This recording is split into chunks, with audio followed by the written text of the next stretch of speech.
बाबा जित्तो को मैं प्रणाम कर कर अपने बात की शुरुआत करता हूं। भाई और बहनों, मैं खासा 2-2.5 घंटा लेट हूं, फिर भी पूरा पेंडोल भरा हुआ है। पेंडोल के बाहर भी लोग हैं। सभी लोगों को प्रणाम, नमस्कार। आज मैं आप सभी को कुछ मन की बात करने आया हूं। भाई, 370 हटाने के बाद वाला ये पहला चुनाव है। आप क्या चाहते थे कि 370 इस देश से हट जाए? जोर से बोलो, चाहते थे या नहीं चाहते थे? अब एक कांग्रेस और एनसी कहते हैं कि वो जीतेंगे तो धारा 370 वापिस लाएंगे। मुझे बताओ मड वालों, लाना चाहिए क्या? एक कश्मीर में दूसरा झंडा वापिस लाना चाहते हैं, लाना चाहिए क्या? ये दलितों का, ओबीसी का, पहाड़ियों का, गुर्जर का रिजर्वेशन समाप्त करना चाहते हैं, करना चाहिए क्या? ये राहुल बाबा ने कहा है, अमेरिका जाकर अंग्रेजी में कहा कि हमारे यहां दलित और ओबीसी का, आदिवासियों का विकास हो चुका है, रिजर्वेशन की जरूरत नहीं है। राहुल बाबा, मेरी बात ध्यान से सुन लो। जब तक भारतीय जनता पार्टी का एक भी सांसद है, आपको हम रिजर्वेशन को हटाने नहीं देंगे, नहीं देंगे। भाइयों बहनों, एक कांग्रेस पार्टी और एनसी कहते हैं कि हम पाकिस्तान से वार्ता करेंगे। वो पाकिस्तान के साथ इलू इलू करना चाहते हैं। करना चाहिए क्या? जोर से बोलो, करना चाहिए। ये दूर खड़े हुए लोग बोलो, करना चाहिए। मैं आपको वादा कर कर जाता हूं, हम पाकिस्तान से वार्ता नहीं करेंगे। मेरे मड वालों के साथ वार्ता करेंगे, मड वालों के साथ। भाइयों बहनों, ये कहते हैं कि एलओसी पर फिर से व्यापार चालू करेंगे। एलओसी पर व्यापार चालू कर कर फारूक साहब ने आतंकवाद के लिए यहां पैसा लाया था, मोदी जी ने बंद कर दिया। आप चाहते हो एलओसी पर ट्रेड चालू हो? अरे जोर से बोलो, हो? आप चिंता मत करिए, ना उनकी सरकार बननी है, ना एलओसी का ट्रेड चालू होना है। भाइयों बहनों, इन्होंने कहा है कि आतंकवादियों को और पत्थरबाजों को हम मुक्त कर देंगे। मुझे बताओ, छोड़ना चाहिए क्या? उस और वालों बताओ, छोड़ना चाहिए क्या? मैं आपको वादा कर कर जाता हूं, राहुल बाबा और उमर अब्दुल्ला की तीसरी पीढ़ी आएगी तो भी आतंकवादियों की जगह जेल में होगी, जेल में होगी। भाइयों बहनों, ये लोग फिर से अपने पंचायत के, तहसील पंचायत के, जिला पंचायत के चुनाव कैंसिल करना चाहते हैं। मुझे बताओ, कैंसिल करना चाहिए क्या? करना चाहिए क्या? भाइयों बहनों, 2 चरण का चुनाव समाप्त हो गया है। अरे मड वालों, परिणाम जानना है क्या आने वाला है? जोर से बोलो, जानना है क्या? मैं बता दूं, 2 चरण में एनसी और कांग्रेस का सुपड़ा साफ हो गया। और ये जम्मू क्षेत्र को 3 पीढ़ी से अब्दुल्ला और गांधी परिवार ने अन्याय किया है। हमारे विकास के लिए हम वहां पर गिड़गिड़ाते थे। नरेंद्र मोदी जी ने पहली बार जम्मू को स्वाभिमान के साथ विकास देने का काम नरेंद्र मोदी जी ने किया। भाइयों बहनों, मैं पूछता हूं, जोर से जवाब देना। भाइयों बहनों, जम्मू को एम्स किसने दिया? जोर से बोलो, किसने दिया? IIM किसने दिया? IIT किसने दी? जम्मू के युवाओं को नौकरियां किसने दी? जम्मू की पहाड़ियों को आतंक से मुक्त किसने किया? 70 साल तक फारूक अब्दुल्ला कुछ किया हो तो जरा हिसाब लेकर आना। हमारा युवा मोर्चे का अध्यक्ष चौराहे से आपको 2-2 हाथ कर लेगा, 2-2 हाथ कर लेगा। 70 साल तक जम्मू के विकास को इन्होंने रोक कर रखा और हमने आगे बढ़ाने का काम किया है। और इसलिए ये उमर अब्दुल्ला को डर लगता है। पहले वो कहते थे कि हम जब स्टेटहुड मिलेगा तो ही चुनाव लड़ेंगे। फिर उन्होंने कहा नहीं हम लड़ लेंगे। फिर कहा गंदरबल से लड़ेंगे। फिर डर लगा दूसरी जगह से भी लड़े। कोई बात नहीं उमर साहब, दो नहीं 3 जगह से लड़ो। इस बार आपकी सरकार नहीं बनने वाली है, नहीं बनने वाली। भाइयों बहनों, ये नेशनल कॉन्फ्रेंस के प्रत्याशी पूंछ राजौरी में कहते हैं काउंटिंग के बाद हम हिसाब करेंगे। किसका हिसाब करोगे भाई? कैसे हिसाब करोगे? अब यहां अब्दुल्ला का राज नहीं है, भारतीय जनता पार्टी की सरकार है। भारतीय जनता, जम्मू वालों किसी से डरने की जरूरत नहीं है। बेखौफ होकर कमल के निशान पर बटन दबाइए, कोई किसी का कुछ नहीं बिगाड़ पाएगा। भाइयों बहनों, इनका एजेंडा आतंकवाद को आगे बढ़ाने का। 35 साल तक जम्मू कश्मीर आतंकवाद की आग में जलता रहा। हमारे रघुनाथ मंदिर पर हमला हुआ, 40,000 लोग मारे गए। मैं पूछना चाहता हूं अब्दुल्ला परिवार को, ये सब के लिए कौन जिम्मेदार है? फारूक साहब जवाब दीजिए, राहुल बाबा जवाब दीजिए, कौन जिम्मेदार है? एक कांग्रेस और एनसी ने आतंकवाद को बढ़ाया। मोदी जी ने पाताल तक आतंकवाद को दफनाने का काम कर दिया। भाइयों बहनों, दफनाने का। और ये कहते हैं कि हम आतंकवादियों को छोड़ देंगे। डराते हैं कि जम्मू में फिर से आतंकवाद आएगा। भाइयों और बहनों, मैं आज मढ़ की भूमि पर, बाबा जित्तो की भूमि पर कहकर जाता हूं, किसी की ताकत नहीं है हमारे जम्मू में आतंकवाद को लाने की। एक जमाना था राहुल बाबा, हमने आकर बंकर बनाने पड़े।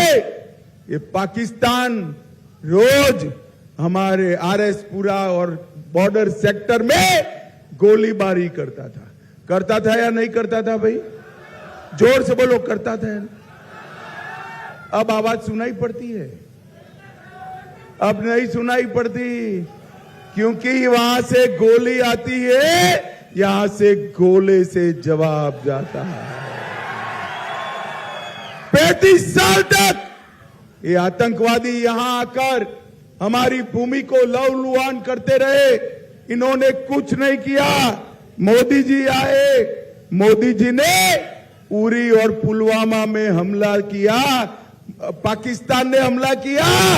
मोदी जी ने 10 ही दिन में पाकिस्तान के घर में घुसकर सर्जिकल स्ट्राइक और एयर स्ट्राइक कर आतंकवाद का सफाया कर दिया। भाइयों बहनों, राहुल बाबा अभी एक स्टेटमेंट दिए कि जम्मू कश्मीर में बाहर से लोग शासन कर रहे हैं। राहुल बाबा, आपको जो लोग भाषण लिख कर देते हैं वो आपको इतिहास नहीं बताते। मैं बता देता हूं, सबसे ज्यादा जम्मू कश्मीर में राष्ट्रपति शासन रहा तो राहुल बाबा आपकी दादी और आपके नाना के समय में रहा है, कांग्रेस के समय। और आज ये कहते हैं कि कांग्रेस और एनसी का गठजोड़ बड़ा नेचुरल गठजोड़ है।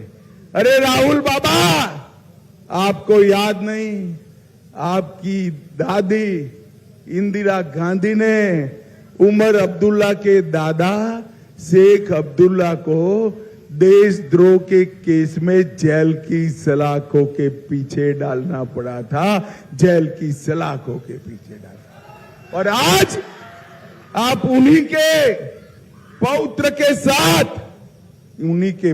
के साथ चुनाव लड़ने आए हैं। और ये फारूक अब्दुल्ला साहब न जाने क्या क्या बोलते हैं, उमर अब्दुल्ला क्या क्या बोलते हैं। फारूक अब्दुल्ला जी कहते हैं सेना और आतंकवादियों में कोई फर्क नहीं है। फारूक साहब, मैं जानता हूं आपको सेना पसंद नहीं है, मगर एक बात सुन लीजिए, आज हमारा जम्मू कश्मीर और देश सुरक्षित है ना तो सेना के जवानों के बलिदानों के कारण सुरक्षित है। और उमर अब्दुल्ला कहते हैं अफजल गुरु को फांसी नहीं देनी चाहिए थी। मड वालों बताओ, जो पार्लियामेंट पर हमला करे उसको फांसी देनी चाहिए या नहीं देनी चाहिए? जोर से बोलो, देनी चाहिए या नहीं देनी चाहिए? आप चिंता मत करो, उनको जो करना है वो करने दो। मैं आपको बताकर जाता हूं कि जो भी आतंकवाद फैलाने का काम करेगा उसकी जगह फांसी के फंदे पर सुनिश्चित है, सुनिश्चित है। अभी एक बयान आया, कांग्रेस के गृह मंत्री थे सुशील कुमार शिंदे साहब, इन्होंने कहा कि मैं देश का गृह मंत्री था मगर लाल चौक जाने में डर लगता था। साहब, चलो वो समय चला गया, पोते पोती को लेकर बुलेट प्रूफ नहीं सादी गाड़ी में लाल चौक चले जाइए, बाल भी बांका नहीं होगा, बाल भी। आज लाल चौक पर गणेश चतुर्थी भी मनाई जाती है और कृष्ण जन्माष्टमी का जुलूस भी निकलता है। भाइयों बहनों, मोदी जी ने देश भर में बाबा साहेब आंबेडकर का सम्मान करने का काम करा है। कांग्रेस ने जब तक कांग्रेस सत्ता में रही बाबा साहब का सम्मान नहीं किया, भारत रत्न नहीं दिया। भाजपा ने महू में डॉक्टर आंबेडकर का जन्म स्थान पर शिक्षा भूमि बनाया, लंदन में अध्ययन के लिए ठहरे थे, वहां स्मारक बनाया, नागपुर में दीक्षा भूमि बनाई, दिल्ली में महापरिनिर्वाण स्थल बनाया और मुंबई में चैत्य भूमि बनाने का काम भारतीय जनता पार्टी ने किया। और भाइयों बहनों, कांग्रेस हमारे दलित और ओबीसी भाइयों की रिजर्वेशन समाप्त करना चाहती है। भाइयों बहनों, इस जम्मू के विकास के लिए अब्दुल्ला, मुफ्ती और गांधियों ने कुछ नहीं किया। भारतीय जनता पार्टी ने जम्मू के रिंग रोड का निर्माण किया। सुआ नंबर 1 से गलवाड़ी, गजनसू से सुहांगिनी, चड़गाली तक की प्रमुख सड़कों को सुधारने का काम किया, सी डायट और मिशन युवा जैसी योजना लाए और पश्चिम पाकिस्तान के शरणार्थियों को नागरिकता देने का काम भारतीय जनता पार्टी की सरकार ने किया। और अब मैं बताता हूं, अब हम घोषणा पत्र लेकर आए हैं। मां सम्मान योजना के तहत हर घर की वरिष्ठ माता को, बहन को 1 साल में 18,000 रुपये का चेक नरेंद्र मोदी जी भेजने वाले हैं। नरेंद्र मोदी साल में 2 मुफ्त सिलेंडर रक्षाबंधन के दिन पर और दीपावली के दिन पर भारतीय जनता पार्टी देगी। अभी किसानों को 6,000 रुपया दे रहे हैं, उसका 10,000 करेंगे। कृषि के बिल में 50% राहत करेंगे। जम्मू में अंतर्राष्ट्रीय हवाई अड्डा बनाएंगे। जम्मू में मेट्रो लाने का काम करेंगे। हर साल 100 तोड़े हुए मंदिरों का जीर्णोद्धार करने का काम भारतीय जनता पार्टी करेगी। तवी नदी पर जम्मू में रिवर फ्रंट बनाकर वाटर स्पोर्ट्स चालू करेंगे। रंजीत सागर डैम में झील विकास प्राधिकरण के तहत बहुत बड़ा पर्यटन का स्थल बनाएंगे। हर अग्निवीर को पूर्ण पेंशन वाली नौकरी देने का काम जम्मू कश्मीर सरकार करेगी। 5 लाख युवाओं को पक्की रोजगारी देने का काम हम करेंगे। किश्तवाड़ में आयुष हर्बल पार्क, डोडा में पर्यटन उद्योग, जम्मू में आईटी हब और उधमपुर में फार्मास्यूटिकल का हब बनाने का काम हम करेंगे। और मित्रों, जम्मू संभाग के विकास के लिए क्षेत्रीय विकास बोर्ड बनाकर उसका मुख्यमंत्री के समकक्ष एक अध्यक्ष बनाकर जम्मू का हमेशा के लिए विकास करने का काम भारतीय जनता पार्टी करेगी। इन्होंने सालों तक हमें अन्याय किया है। इन्होंने सालों तक विकास के लिए तरसाया है।